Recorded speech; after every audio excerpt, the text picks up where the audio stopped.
नीलाम्बुजश्यामलकोमलाङ्गं सीतासमारोपितवामभागं पाणौ महासायकचारुचापं नमामि रामं रघुवंशनाथम।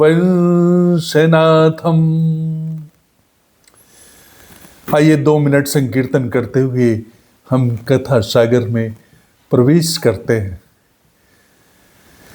राजा राम राम राम सीता राम राम राम राजा राम राम राम सीता राम राम राम राजा राम राम राम सीता राम राम राम राजा राम राम राम सीता राम राम राम राम राम राम सीता राम राम राम राजा राम राम राम सीता राम राम राम राजा राम राम राम सीता राम राम राम सीता राम राम राम सीता राम राम राम सीता राम राम राम राजा राम राम राम सीता राम राम राम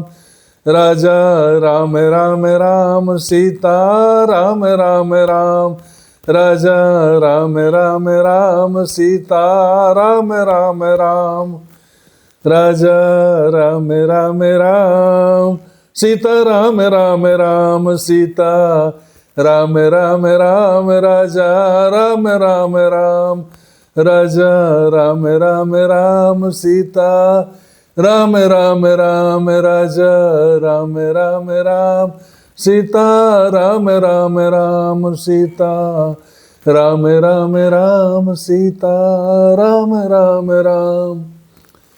बोले राजा रामचंद्र सरकार की जय, हनुमंत लाल की जय।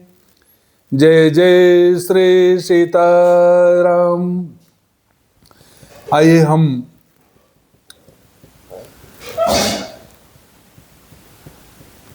श्री राम कथा के सागर में प्रवेश करते हुए आज राम लक्ष्मण सीता वन गमन के लिए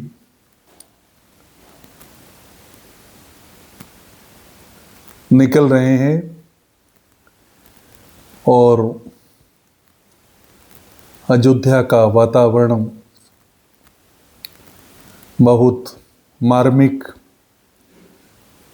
भावुक, सारे प्रयास विफल हो गए,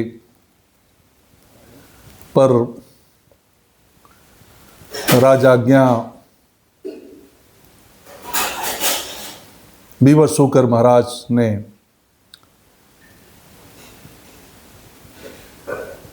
अपने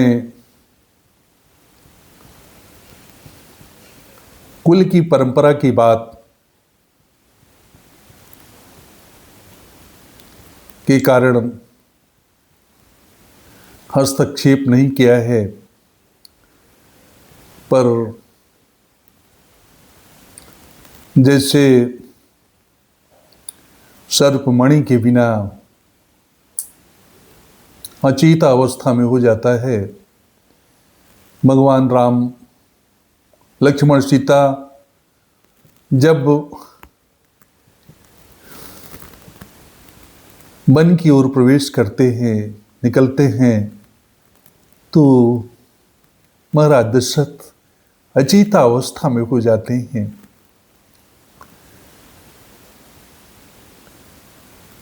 और कुछ देर बाद जब उनकी अचेत अवस्था दूर होती तो उन्होंने सुमंत जी को बुला करके कहा कि जाओ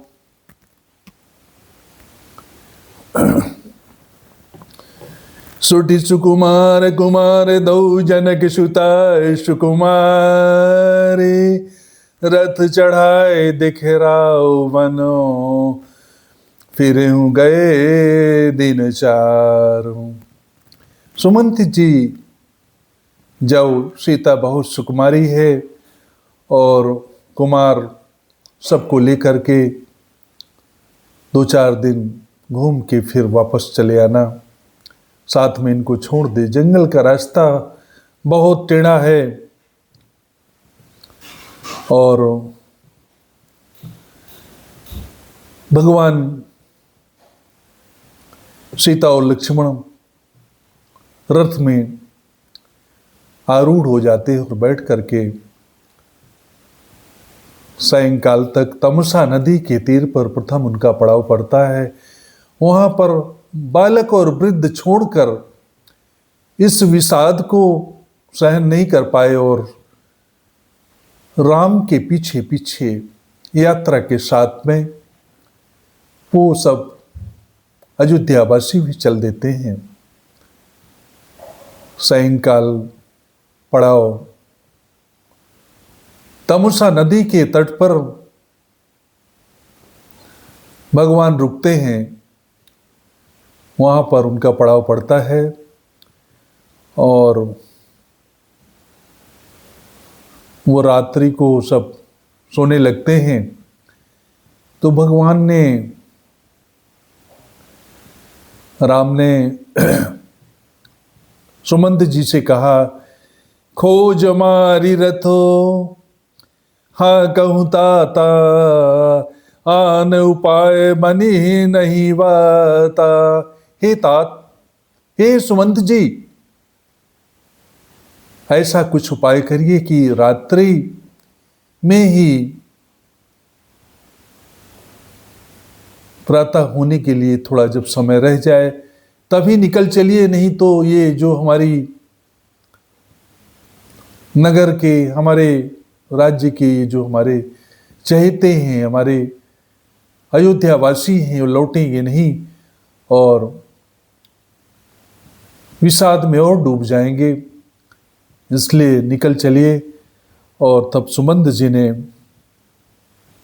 रथ को हाँका है और इधर जब अयोध्यावासियों ने देखा, सुबह उठते हैं तो देखा कि रथ नहीं, राम नहीं, सीता नहीं, लक्ष्मण नहीं, सब चले गए। तो आपस में विलाप करते हैं और एक दूसरे को उलाहना देते हैं कि हम एक दिन भी नहीं जग पाए, और बड़ी बड़ी बात करते थे कि 14 वर्ष तक राम के साथ में रहेंगे, एक दिन भी नहीं संभल पाए। और कहा कि उन्होंने भी सोचा होगा कि सब परेशान होंगे, इसलिए भगवान निकल गए। और अगला पड़ाव यात्रा का भगवान का श्रृंगबेरपुर पहुंचते हैं और श्रृंगबेरपुर पहुंचकर वहाँ के राजा निषाद राज हैं, उनसे उनकी भेंट होती है। निषाद राज जी से स्वागत सत्कार किया है उन्होंने, निषाद राज जी ने भगवान का, और कहा है, अन्वय विनय किया है भगवान से कि चलिए हमारे घर में आपका स्वागत है, सब आप ही किया है प्रभु। तो भगवान ने कहा कि आप ठीक करें, पर पिता का आदेश है मेरे कि 14 वर्ष तक किसी के घर में या बस्ती के बीच में नहीं रहना है। तो निषाद राज जी ने सिन सुपा नामक वृक्ष के नीचे साथरी लगाई है, एक साथरी भगवान राम के लिए लगाया है और एक माता सीता के लिए लगाकर भगवान राम और सीता जी सो जाते हैं। बड़ा विषाद होता है। निषाद राज को कहते हैं कि कै कै नंदनी मंदमती कठिन कुटिलपन कीन, जय रघुनंदन जानकी अवसर दुखो दीनो।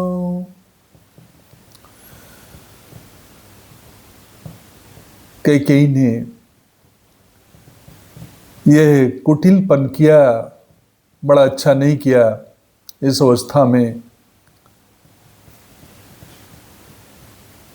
इन सुकुमार बालकों को वन दे दिया। तब लक्ष्मण जी ने अपने भाव को संभाल करके कहा ये ठीक नहीं है। उन्होंने कहा समझा है कि मेरी माँ है, और कहते हैं कि हो गया सब, ये किसी का दोष नहीं, सब अपने अपने कर्मों के अनुसार दुख सुख भोगते हैं। और काहु न कोई दुख सुख कर दाता, निज कृत कर्म भोग सब भ्राता। अपने अपने कर्मों का भोग सभी करते हैं। और भगवान राम तो ऐसे ब्रह्म स्वरूप हैं। राम ब्रह्म परमारथ रूपा, अविगत अलख अनादि अनूपा। और भगवान राम ब्रह्म हैं, और भगवान को सेवा करने का मौका मिला है। हम सब बड़भागी हैं। हम सब का भाग्य है कि हम उनकी सेवा कर रहे हैं। भगवान ने वहाँ पर बट वृक्ष के दूध को मंगाया है और अपने जटाओं को लपेट करके बालों को समेटा है। सुमंत जी की आंखों में अश्रु आ गए। नृपय से कहो गोसाई, जस कहीं करो बलि सोई। कर विनती पायन परो, कीन बाल जिमरोई। बालकों के समान सुमंत्र जी रोने लगे इस दशा को देख करके, और भगवान से कहते हैं कि महाराज ने आपको तो भेजा था, मुझको आपको बुलाने के लिए आप लोगों को भेजा था कि उनको साथ में ले आना, 2-4 दिन घुमा करके। भगवान ने कहा कि मेरे पिता की आज्ञा नहीं हो सकती है। आपको क्या कहकर उन्होंने भेजा था? तो सुमंत जी ने कहा कि उन्होंने भेजा था कि प्रयास करना राम और लक्ष्मण आ जाएं, तो नहीं तो सीता को तो अवश्य लाना, वो बहुत सुकुमारी है, जंगलों में बहुत कष्ट होगा, और यदि वो दोनों न लौटें तो सीता को ले आना। भगवान ने सीता से कहा है कि तुमको कष्ट होगा, जाना हो तो चली जाओ। सीता माँ बड़े संकोच में है और बड़ी डर में है कि कहीं मुझको जाना न पड़े। तो उन्होंने धैर्य धारण करके भगवान से राम से कहा है कि क्या सूर्य की जो आभा है वो लालिमा उनसे दूर हो जाती है, चंद्रमा की जो चांदनी है वो उनके पास ही रहती है। इसी तरह से मैं भी आपकी छाया के रूप में आपके साथ रहूंगी, और विषाद की स्थिति बनी है।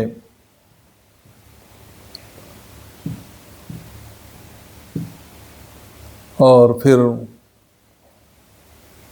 उस स्थिति में भगवान ने उनको समझाया है। सुमंत्र जी को लौटना पड़ा है, और सुमंत जी को भगवान ने विदा किया है। भगवान को भी अच्छा नहीं लग रहा, और सुमंत जी रवाना हुए हैं। इधर गंगा के तट पर राम, लक्ष्मण और सीता जी खड़े हैं।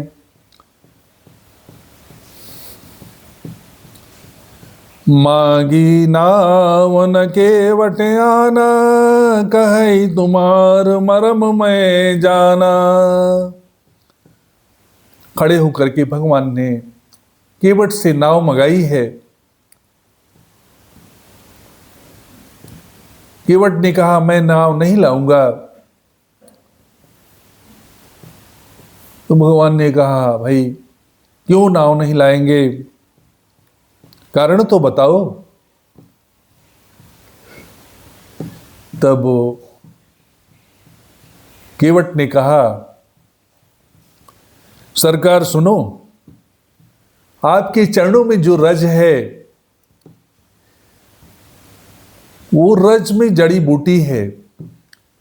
कहते कि आपके चरणों की रज ने एक पत्थर को नारी बना दिया था, और उसके डर से कहीं मेरी नाव भी रज के प्रभाव से वह नारी न बन जाए तो मैं तो बेरोजगार हो जाऊंगा। मेरा पालन पोषण एक का नहीं चल रहा, दो को चलाना है, और नारी हो गई नाव तो मैं क्या करूंगा, कैसे खर्च चलेगा। छुलत छुअत सिला भाई, नारी सुहाई पावन तेन काठ कठिनाई। तरनी मुनि धरनी होई जाई, बाट पर मोरी नाव उड़ाई। कहीं मेरी नाव ना उड़ जाए नारी बन करके, और मेरा काम धंधा सब चौपट हो जाए, इसलिए मैं नाव नहीं लाऊंगा। और यदि मैं नाव लाता हूं तो आपको पहले मेरे से अपना चरण धुलवाना पड़ेगा। क्या भाव है केवट जी का, चरण धुलवाना पड़ेगा, जिससे मुझसे चरणों से परहेज नहीं है, पर उस रज से परहेज है। ये रज लगी है तो पहले चरणों को धुलवाना पड़ेगा। भगवान ने कहा ठीक है। बड़ी सुंदर भावना है केवट की। पद कमल धोई चढ़ाई, नाव न नावे उतराई चढ़ो। मोहि राम राउरियान, दशरथ सपथ सप साची कहो। बरु तीर मारहु लखन पे, जब लागी न पामो पखारी हो। तब लगी न तुलसीदास नाथ, कृपालु पार उतारी हो। हे नाथ, आप चरण धुलवा लेंगे तो मैं आपको पार उतार दूंगा, गंगा पार उतार दूंगा। ऐसा केवट का भाव। भगवान ने कहा ठीक है, जल लाओ। सुनि केवट के बैन, प्रेम लपेटे अटपटे। बिह से करुणायन, चिते जानकी लखन तन।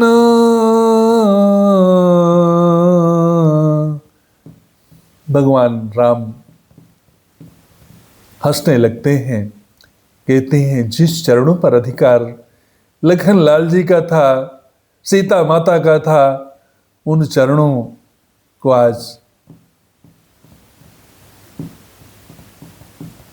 केवट धो रहे हैं, निषाद राज धो रहे हैं, धोएंगे।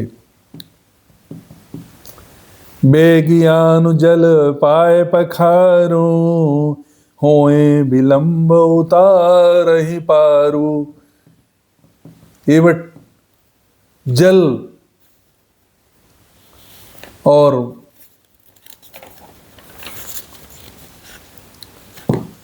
पात्र लाइए, चरणों का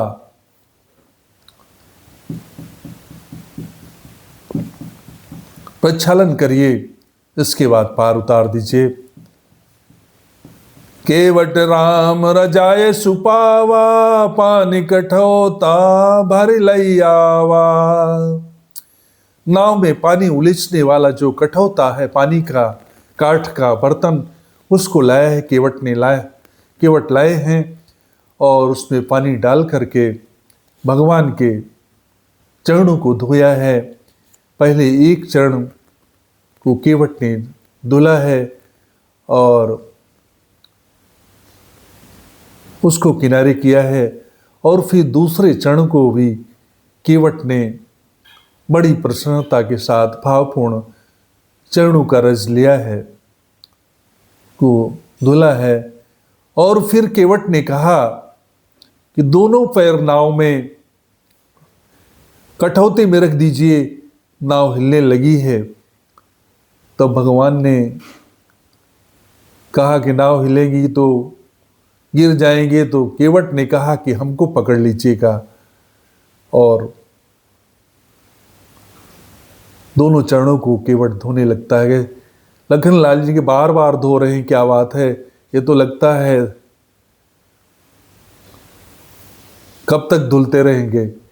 केवट ने कहा जब तक चरणों में रज लगी है तब तक चरणों का प्रक्षालन होगा, क्योंकि रज से डर है मुझको। आपके चरणों में समस्या नहीं है, समस्या तो मुझको रज से है। भावनात्मक रूप से बात को केवट जी ने, निषाद राज ने बढ़ चढ़ के बताया है उस दिव्य भावना के साथ में।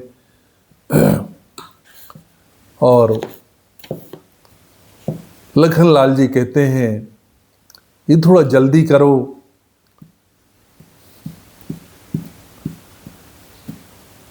तो केवट ने कहा है कि पहले जो आए हैं उनका तो प्रक्षालन कर लें, और कौन आया है। केवट ने कहा कि ये आपको नहीं दिखेंगे, भगवान राम को दिखेंगे। पद पखार जलपान करिया पुसहित परिवार, पितर पार कर प्रभु पुनि मुदित गयो लय पार। प्रसन्नता के साथ में चरणोदक लिया है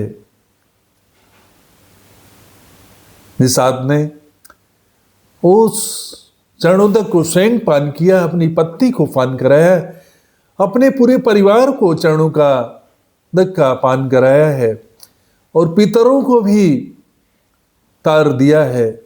केवट के ऊपर भगवान की कितनी बड़ी कृपा है कि आज वो अवसर केवट को मिल रहा है।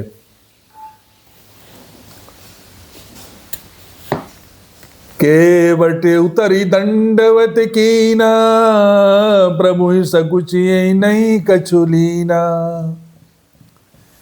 केवट ने भगवान राम को पार उतारने लगे, गोल गोल घुमाते हैं नाव को, गंगा पार चल के 2-3 चक्कर लगाया। तो भगवान ने कहा कि इतना क्यों घुमा रहे हो। उसी जगह पर केवट कहते हैं निषाद, प्रभु हमने तो 3 ही बार घुमाया, आप तो 84 बार घुमाते हो चक्कर में, जीव आपके उसमें घूमता रहता है 84 के चक्कर में, योनियों के चक्कर में। भगवान राम हंस पड़ते हैं और घुमा करके केवट ने उस नाव को पार किया है, और पहुंचने पर केवट ने भगवान को दंडवत किया है। प्रभु संकोच बस इशारा करते हैं, पिए हिए की सिए जान निहारी, मन मुदरी मन मुदित उतारी, कहूँ कृपाल ले हुआरा तराई, केवट चरण गहे अकुलाई।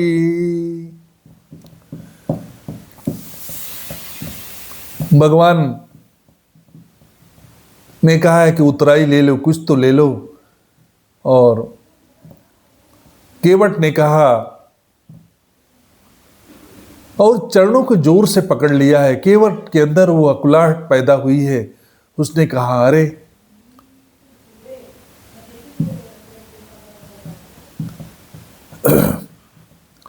नाथ आज मैं काहे न पावा, मिटे दोष दुख दारिद पावा।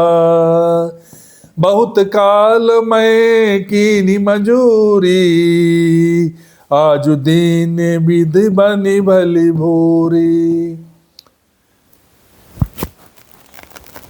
धन्य है केवट के भाव। केवट ने मना कर दिया है कि भगवान आपने तो मुझको सब कुछ दिया, सर्वस्व दे दिया। बहुत काल तक मैंने मजदूरी की,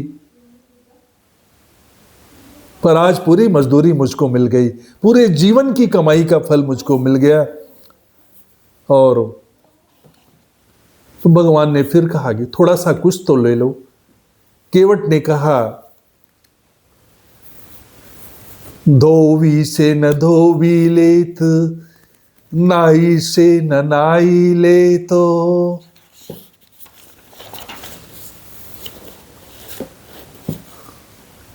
देकर मजूरी नाथ जात को न बिगाड़िए। केवट कहता है, इतना चाहता हूं प्रभु,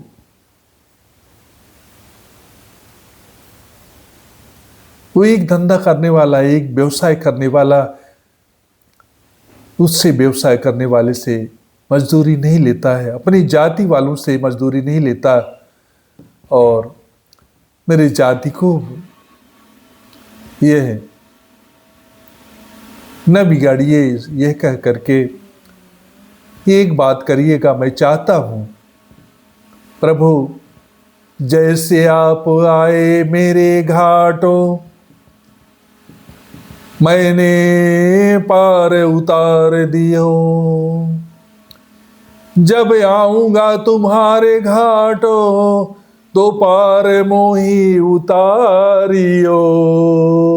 हे प्रभु, मैंने आपको आज गंगा घाट उतार दिया है, पर मेरी मजदूरी होगी, जब मैं आपके घाट आऊंगा तब मुझको आप इस भाव से पार उतार दीजिएगा।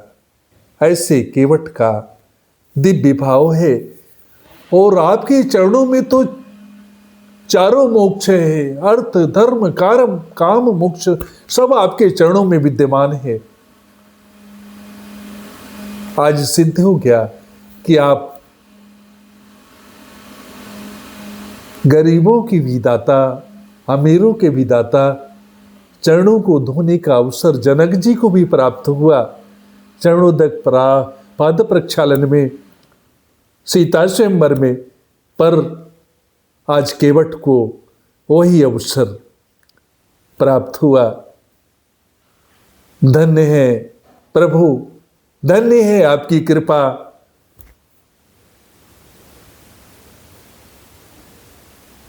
आपने मेरे जीवन को धन्य कर दिया, कई पीढ़ों का तरण तारण कर दिया।